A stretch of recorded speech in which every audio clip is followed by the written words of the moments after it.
இன்னைக்கு நம்மளோட எஸ்கே பைக்ஸில் என்ன வண்டி பார்க்க போகிறோம் அப்படின்னு கேட்டிங்கன்னா ஆக்டிவாவில் 125 BS6ங்க. இந்த வெஹிக்கிளில் வந்து பார்த்தீங்கன்னா நம்மகிட்ட ஒரு கம்ப்ளைண்ட்காக வந்திருக்கு. மைலேஜே வரல, வண்டி வந்து பார்த்தீங்கன்னா பிக்கப்லாம் ட்ராப் ஆகுதுன்னு சொல்லிட்டு ஏர் ஃபில்டரை வந்து பார்த்தீங்கன்னா இப்போ நம்ம ரிமூவ் பண்ணுறோம். ஏர் ஃபில்டரில் எவ்வளோ மண் இருக்குன்றதை பார்த்துக்கோங்க. வரும்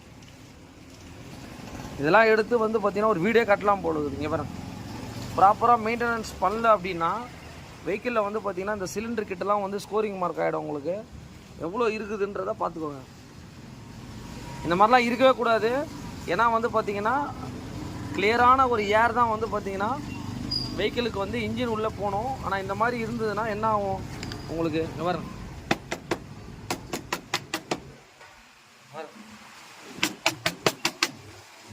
ஏர் ஃபில்டரை சுத்தமாக அவ்வளோ தட்டியும் பாருங்கள். அதனால் உங்களோட வண்டிகளுக்கு மைலேஜ் வரல அப்படின்னா ஃபர்ஸ்ட் ஆஃப் ஆல் ஏர் ஃபில்டரை மாற்றிடுங்க. ஓகே, ஏர் ஃபில்டர் பாக்ஸ் வந்து பார்த்தீங்கன்னா அந்த ஏர் ஃபில்டர் அந்த கண்டிஷனில் ஆகுது. இதுலேயும் எவ்வளோ மண் இருக்குதுன்னு பாருங்கள். இதில் வந்து பார்த்தீங்கன்னா இந்த ஏர் போகிறதுக்கு வந்து பார்த்தீங்கன்னா ஒரு டஸ்ட்டு கேப் மாதிரி கொடுத்துருப்பாங்க. இந்த இடத்துலையும் வந்து பார்த்தீங்கன்னா அதில் அந்த ஹோல்ஸ் இருக்கும். இப்போ அது இது ரிமூவ் பண்ணுறேன் பாருங்கள். அவர் கையில் கொட்டும் எவ்வளோ மண் இருக்குதுன்னு மட்டும் பார்த்துக்கோங்க. அவர் மெயினாக வந்து இதெல்லாம் வந்து ப்ராப்பராக நம்ம க்ளீன் பண்ணணும். இங்கே பாருங்கள், எடுக்க வந்துன்னே இருக்குது பாருங்கள்.